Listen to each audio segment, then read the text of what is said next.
কয়েকদিন ধরেই কিছু ঘটনা ঘটে চলেছে। কম বয়সী যুবতী মেয়েদেরকে প্রথমে উলঙ্গ করে তারপর তাদের গলায় ফাঁস লাগিয়ে ঝুলিয়ে হত্যা করা হচ্ছে এবং শরীর থেকে রক্ত বের করে সেই দেহটাকে এতটা হালকা করে দেওয়া হচ্ছে যাতে দেহটা যে কোনো জায়গায় টেনে নিয়ে যাওয়া যায়। এইভাবে একের পর এক খুন করে মেয়েগুলোকে একটা জলা জায়গার মধ্যে ফেলে দিয়ে আসছে কেউ বা কারা। Hello and welcome to SD story. এমন একজন মানুষ যে কিনা খুন করে বাঁশবাগানে মাটির নিচে লাশগুলোকে পুঁতে রাখে, কিন্তু সমস্যা হলো সেই মানুষটা প্রতিবার খুন করার পর ভুলে যায় যে সে কি করেছে। তারপর মুভির কাহিনী এতটা ইউনিক এবং মাঝে মাঝে এমন সব টুইস্ট যেগুলো অবাক করে দেবে। একটা masterpiece thriller SD story presents memory of a murderer. Movie শুরু হয় এই বুড়ো লোকটাকে একটা রেল লাইনের ওপর দিক দিয়ে হেঁটে আসতে দেখা যায়। লোকটা কেমন যেন শূন্যের দিকে তাকিয়ে থাকে আর তার বাঁ চোখটা এইভাবে কাঁপতে থাকে। এরপর কাহিনী ফ্ল্যাশব্যাকে যায়।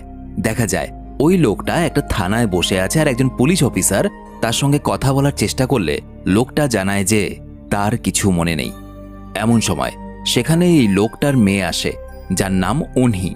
অনহি এসে তার বাবাকে নিয়ে যায় এবং তার বাবাকে একটা রেকর্ডার আর একটা লকেট দিয়ে বলে, তুমি কখন কি করছো না করছো এই সব কিছু এটাতে রেকর্ড করবে যাতে কখনো কিছু ভুলে না যাও।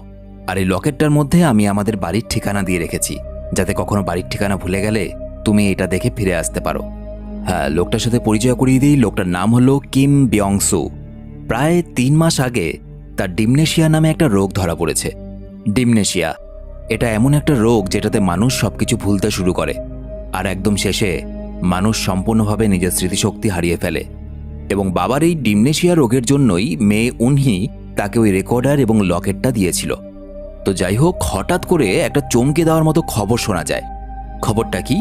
শহরের মধ্যে পরপর 2টো অল্প বয়সী মেয়েকে কেউ নৃশংসভাবে খুন করে তাদের লাশগুলোকে প্লাস্টিকে মুড়ে একটা বড় ব্যাগে পুড়ে কোনো একটা সুনসান জলা জমিতে ফেলে দিয়ে গেছে।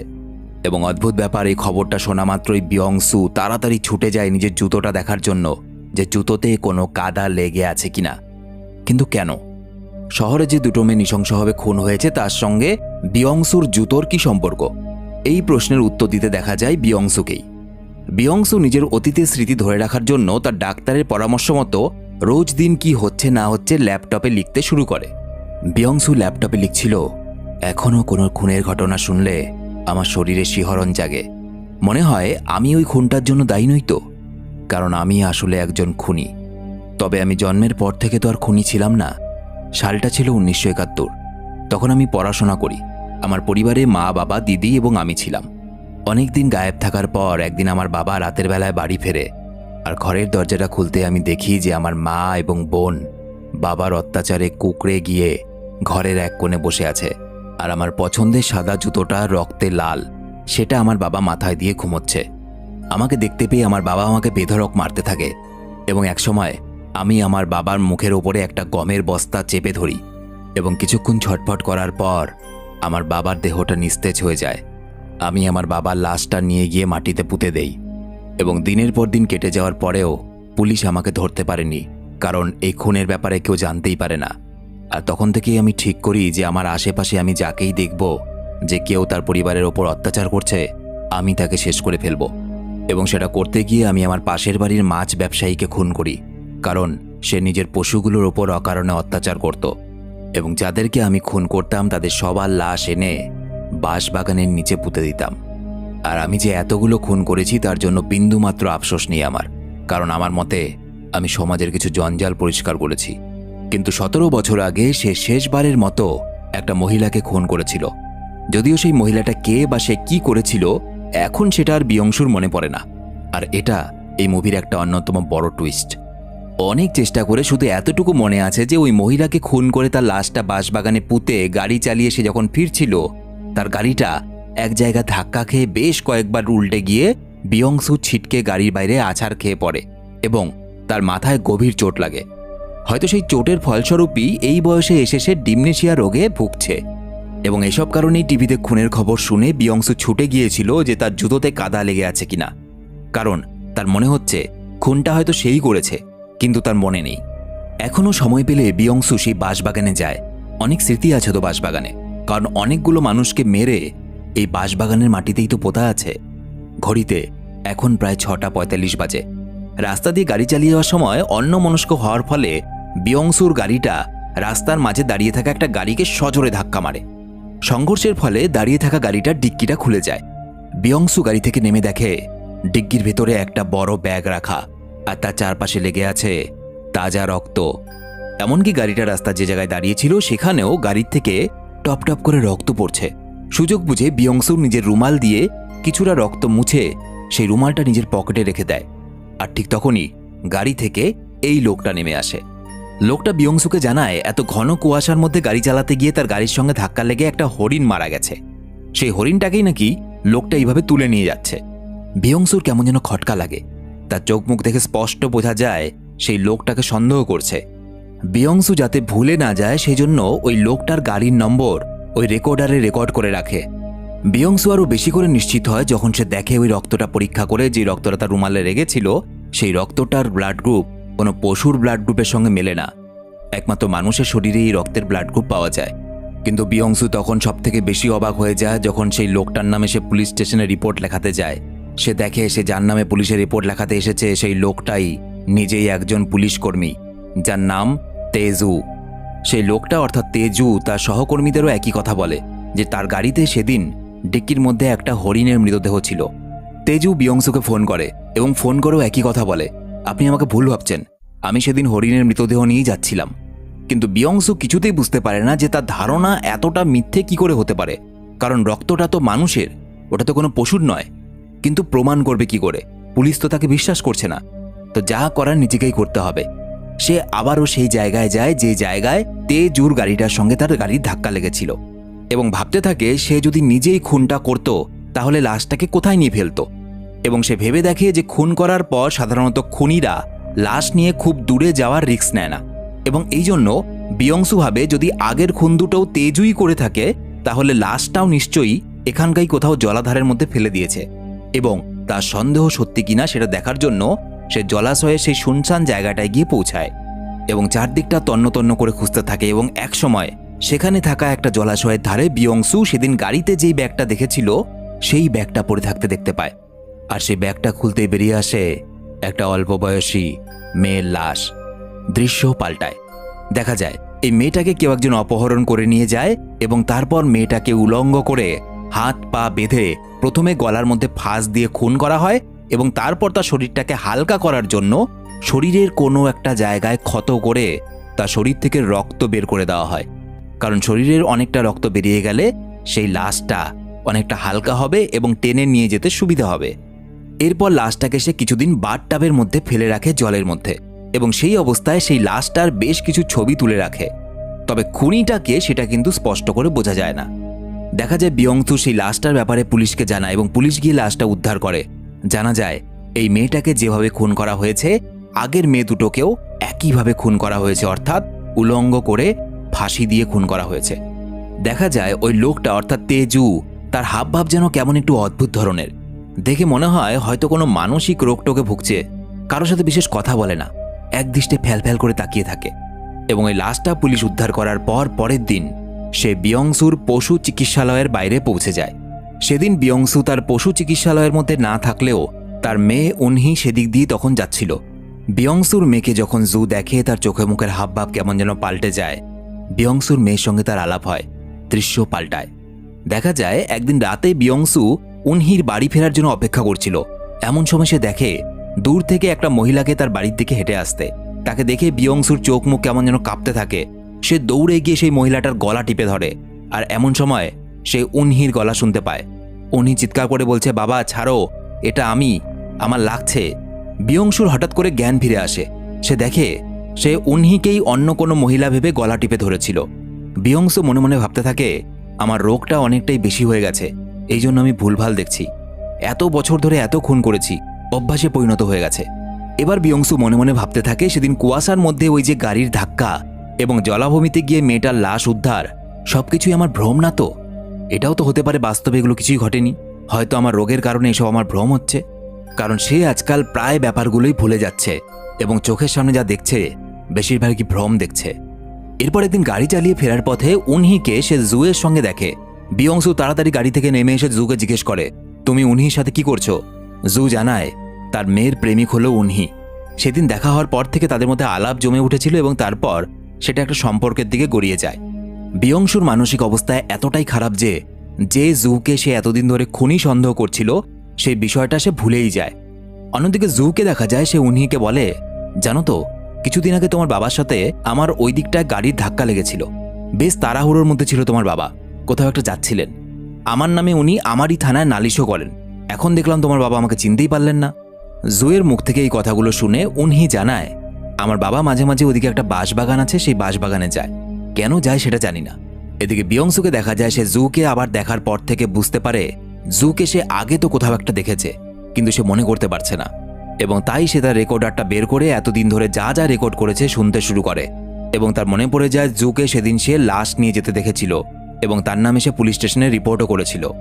সে তার মেয়েকে সাবধান করে দেয়, তুমি ওর সাথে আর মিশবে না, ও একটা খুনি, ও তোমার অনেক বড় ক্ষতি করে দেবে। এটা শুনে তার মেয়ে উনহি অবাক হয়ে যায় এবং তার বাবাকে বলে, তুমি কি করে বুঝলে যে ও একজন খুনি? ওর বিরুদ্ধে তো কোনো প্রমাণ পাওয়া যায়নি। যেদিন মেয়েটা খুন হয় সেদিন তোমাকে সবাই দেখেছিল ওই বাঁশবাগান এবং ওই জলাভূমির দিকে যেতে। এমনকি বাবা, আমি তোমার জুতাতে কিন্তু কাদাও দেখেছি। বিয়ংসু নিজের মেয়ের মুখে এই কথাগুলো শুনে প্রচণ্ড অবাক হয়ে যায়। সে পরিষ্কারভাবে বুঝতে পারে মেয়ে হাত থেকে বেরিয়ে গেছে। জু তার মেয়েকে নিজের জালে ফাঁসিয়ে নিয়েছে। বিয়ংসু এবার ঠিক করে যে করেই হোক জুয়ের বিরুদ্ধে সে প্রমাণ জোগাড় করবেই, এবং এটা করার জন্য সে তার একজন পরিচিত পুলিশ কর্মীকে গিয়ে সেই দিনের সেই রক্তের স্যাম্পলটা দিয়ে বলে, এটা একটু পরীক্ষা করে দেখো, এটা কি সত্যি মানুষের নাকি কোনো পশুর। এবং তারপর গিয়ে সে জুকে শাসিয়ে বলে, শোনো, আমি তোমার আসল রূপটা বুঝতে পেরেছি, এরপরেও যদি তুমি আমার মেয়ের সঙ্গে থাকো আমি তোমাকে একদিন টুকরো টুকরো করে মাটিতে পুঁতে দেব, কখনো কেউ টেরও পাবে না। এরপর দেখা যায় বিয়ংসু নিজেকে মানসিক এবং শারীরিকভাবে খানিকটা তৈরি করার চেষ্টাও করে, যাতে প্রয়োজনে সে জুয়ের মুখোমুখি মোকাবেলা করতে পারে। এবং এই জন্য বিয়ংসু একদিন জুকে ফলো করে তার বাড়ি অবধি যায়, যাতে জু ঘুমিয়ে পড়লে বিয়ংসু তাকে ইঞ্জেকশন দিয়ে অজ্ঞান করে তাকে খুন করে ফেলতে পারে। কিন্তু এমন সময় বিয়ংসুর স্মৃতি আবার নষ্ট হয়ে যায়। সে ভ্রমবশত জলের বোতলে নিজে প্রস্রাব করে সেই জলটা নিজেই খেয়ে ফেলে। এরপর দৃশ্য পাল্টায়, দেখা যায় বিয়ংসুর তখন হুঁশ ফিরে এসেছে। সে দেখে সে নিজের বাড়ির উঠোনে বসে আছে আর উনহি জুকে বাড়িতে নিয়ে এসেছে। বিয়ংসু কিছুতেই বুঝতে পারে না যে কোথা থেকে কি হয়ে গেল।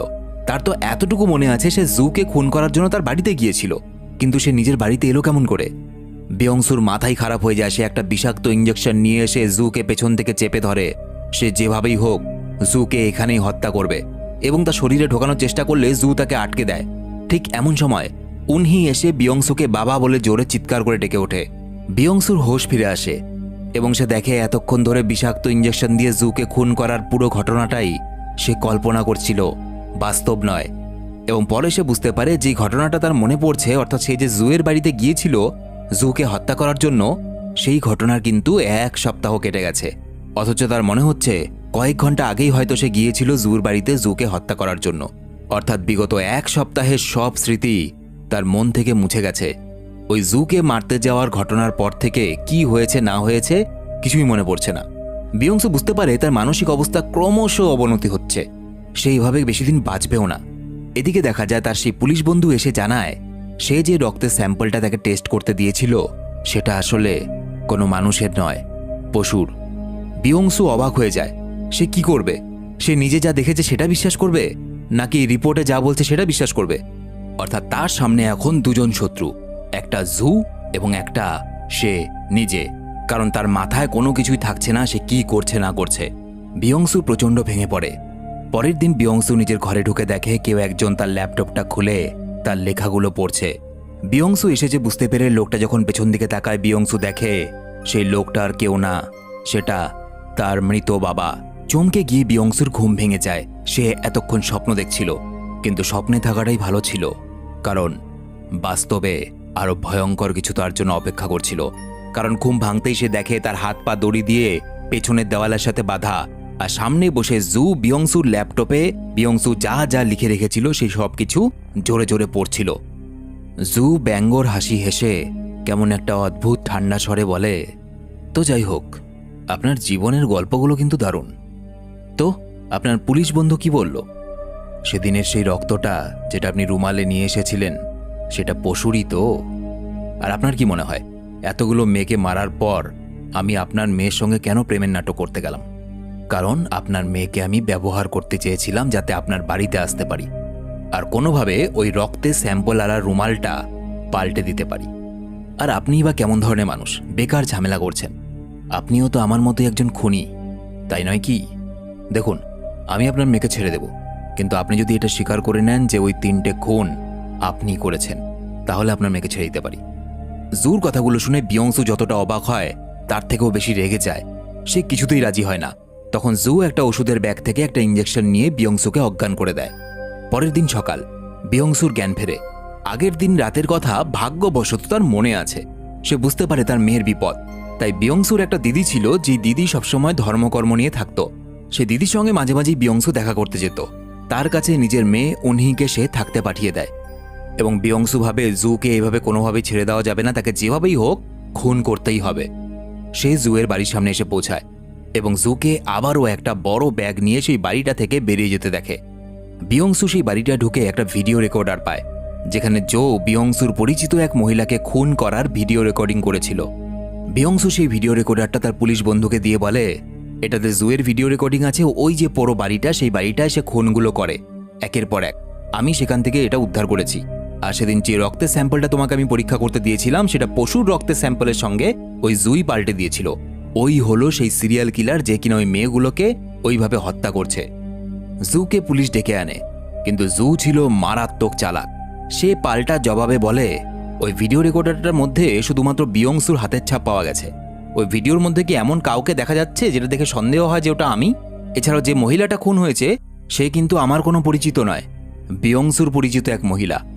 এমনকি বিয়ংসুর মোবাইলের কল লিস্টেও দেখা যাচ্ছে খুন হওয়ার আগের দিন বিয়ংসু তার ফোন থেকে ওই মহিলাকে ফোনও করেছিল। এবং এছাড়াও ওনার নিজের মেয়ে, যার নাম উনহি, তাকে কিন্তু কিছুদিন ধরে খুঁজেও পাওয়া যাচ্ছে না। আমি হলপ করে বলতে পারি এই বিয়ংসুই হচ্ছে আসল খুনি। সে খুনগুলো করছে এবং ভুলে যাচ্ছে এবং তার দোষ আমার ঘাড়ে চাপাচ্ছে। হয়তো এতদিনে সে নিজের মেয়েকেও খুন করে ফেলেছে।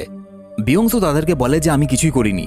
আগের দিন রাতে জু আমার বাড়িতে গিয়ে আমাকে অজ্ঞান করেছিল এবং হতে পারে তখনই আমার ফোন থেকে সে ওই মহিলাকে ফোন করে, এটা প্রমাণ করার জন্য যে ওই মহিলাকে ফোন করে আমি ওই পুরো বাড়িটাতে ডেকেছি এবং তারপর খুন করেছি। এছাড়াও বিয়ংসু বলে, আমার মেয়ে উনহিকে আমি নিজে আমার দিদির কাছে রেখে এসেছি। পুলিশ বিয়ংসুকে বলে তোমার দিদিকে ফোন করো, কিন্তু অবাক ব্যাপার, বিয়ংসুর ফোনে তার দিদির নাম্বারই নেই। এটা দেখে বিয়ংসু উদ্ভ্রান্তের মতো গাড়ি চালিয়ে সেখান থেকে পালিয়ে যায়। কিছুই বুঝতে পারছে না তার ফোন থেকে তার দিদির নাম্বার গায়েব কি করে হয়। আর সব থেকে বড় ব্যাপার, তার দিদির চেহারাটা তার মনে পড়ছে না কেন। তার দিদি যে আশ্রমে থাকে, অর্থাৎ সে দিদির সঙ্গে যে আশ্রমে দেখা করতে যেত, সেখানে গিয়ে দেখে আরেক কাণ্ড। সেটা কোনো আশ্রমই না, সেটা একটা সুনসান পরিত্যক্ত জায়গা। মানুষজন ওখানে যায় আসে না। এবং তখনই তার অতীতের একটা ঘটনা মনে পড়ে যায়।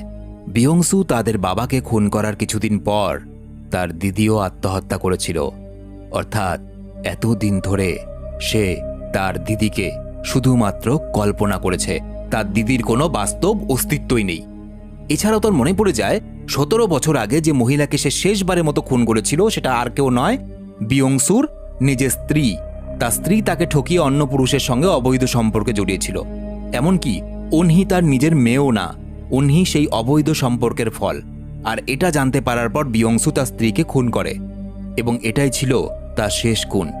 তারপর ওইসব ভাবতে ভাবতে গাড়ি চালাতে গিয়ে বিয়ংসুর অ্যাক্সিডেন্ট হয় এবং ব্রেনে চোট লাগার কারণে ডিমনেশিয়া রোগ তাকে ঘিরে ধরে। তো এবার বিয়ংসু এটা ভাবতে শুরু করে, হয়তো জু ঠিকই বলছিল, আমি হয়তো নিজের অবচেতনে আমার মেয়ে উনহিকেও খুন করে ফেলেছি। সে আরও মানসিকভাবে ভেঙে পড়ে, পাগলের মতো চিৎকার করতে থাকে।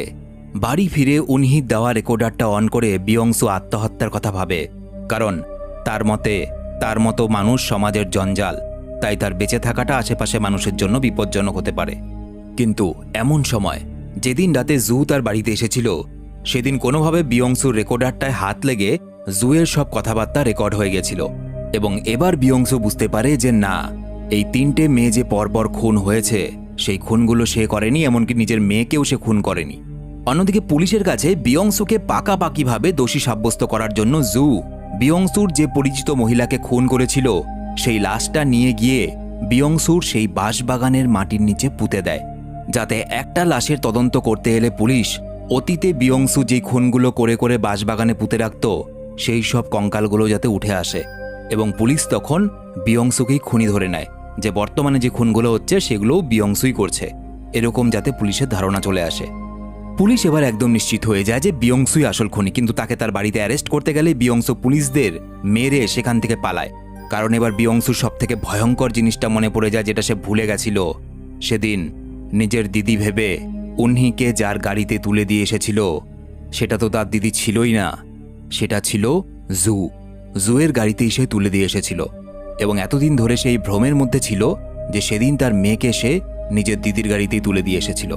বিয়ংসু শেষবারের মতো উনহিকে বাঁচানোর চেষ্টা করে এবং তার পুলিশ বন্ধুকে ফোন করে আগের দিনের রেকর্ডিংটা শোনায়। পুলিশকর্মীরা বুঝতে পারে যে বিয়ংসু এতদিন ধরে ঠিকই বলছিল, জু এই পরপর খুনগুলো করে যাচ্ছে।